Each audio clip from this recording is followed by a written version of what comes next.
Hi friends, எல்லோரும் எப்படி இருக்கிறீங்க? இன்றைக்கி என்ன சமையல்னா காணாங்கழுத்தி மீன் வாங்கியிருக்கிறேன். இன்றைக்கி அதை தான் வறுவல் பண்ண போகிறோம். வாங்க எப்படி செய்யுதுன்னு பார்க்கலாம். அதுக்கு ஃபஸ்ட்டு வந்து மீனெல்லாம் நல்லா வாஷ் பண்ணி எடுத்து வச்சுருக்கிறேன். இப்போ மீனில் வந்து இந்த மாதிரி கத்தியால் வந்து கீரை போட்டுக்கலாம். என்னத்துக்கு இப்படி கீரை போடுறோன்னா, நம்ம போடுற மசாலா வந்து உள்ளே இறங்கிறதுக்கோசரம் தான் போடுறோம். இல்லைனா நம்ம வந்து கீரை போடாதே நம்ம மேலே மீன் மேலே மசாலா தடவிட்டு ஃப்ரை பண்ணாக்கா வெறும் மேலே மட்டும் தான் மசாலா இருக்கும், உள்ளே வந்து மசாலா இறங்காது. ஸோ அதனால தான் வந்து இந்த மாதிரி மீனில் வந்து கீரல் போட்டுக்கணும். ஒரு 3 கீரல் இல்லை 2 கீரல் போட்டு நம்ம எடுத்து வச்சுக்கணும். இப்போ எல்லா மீனுக்கும் வந்து கீரல் போட்டு எடுத்து வச்சுக்கலாம்.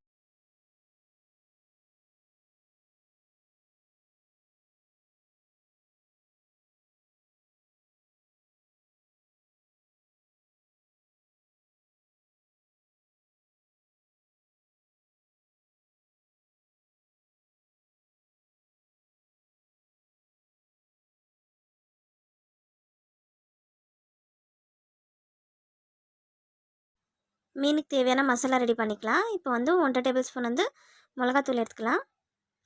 கொஞ்சமாக மஞ்சள்தூள், 1 டேபிள் ஸ்பூன் வந்து மல்லித்தூள், இஞ்சி பூண்டு பேஸ்ட்டு, தேவையான அளவு உப்பு, கார்ன்ஃப்ளவர் வந்து 1 டேபிள் ஸ்பூன் சேர்த்துக்கலாம். அரிசி மாவு 1 டேபிள் ஸ்பூன்னு, கொஞ்சமாக எம்சிப்பழ சாறு சேர்த்துக்கலாம்.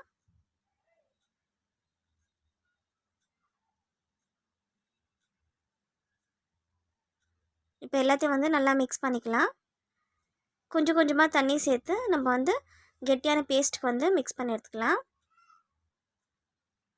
தண்ணி ஒரே டைம் வந்து ஜாஸ்தி சேர்த்துக்கூடாது, கொஞ்சம் கொஞ்சமாக தெளித்து நம்ம வந்து மசாலா மிக்ஸ் பண்ணிக்கலாம். இப்போ நல்லா மசாலா வந்து மிக்ஸ் ஆகிடுச்சு. மீனில் வந்து தடவிக்கலாம். பாருங்க, நல்லா வந்து மசாலா வந்து கெட்டியாக இருக்குது. 2 சைட்லேயும் வந்து மீனில் வந்து தடவிக்கலாம். உள்ளே அதே மாதிரி மசாலா தடவிக்கினாக்கா நல்லா மசாலா ஆயிலில் ஃப்ரை பண்ணும்போது சூப்பராக இருக்கும். எல்லா மீனுக்கும் மசாலா தடவிட்டு எடுத்து வச்சிடலாம்.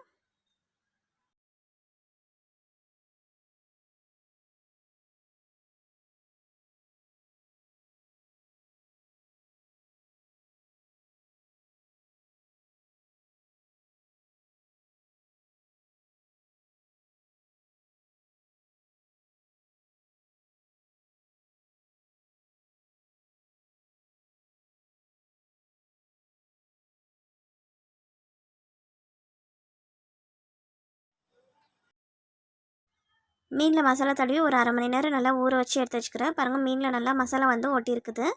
இப்போ வந்து தவாவில் வந்து தேங்காய் எண்ணெய் ஊற்றிக்கிறேன். நான் வந்து தேங்காய் எண்ணெயில் தான் வந்து ஃப்ரை பண்ணுறேன்.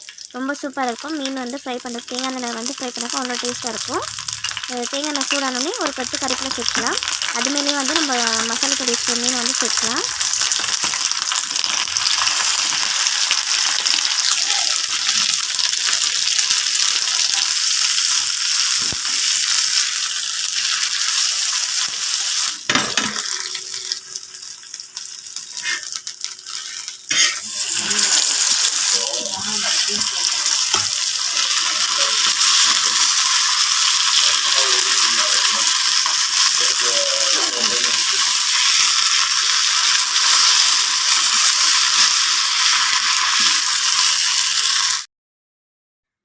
பாருங்க, பார்க்கும் போதே கலர்ஃபுல்லாகுது. நம்ம போட்ட மசாலா வந்து மீனில் நல்லா ஒட்டி இருக்குது.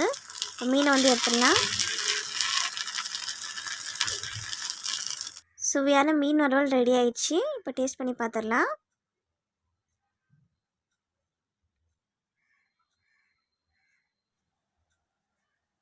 செம்ம சூப்பராக இருக்குது மீன் வறுவல். நீங்களும் உங்கள் வீட்டில் ட்ரை பண்ணி பாருங்கள். இந்த வீடியோ உங்களுக்கு லைக் பண்ணுங்கள், சேனலை சப்ஸ்கிரைப் பண்ணுங்கள். பாய்.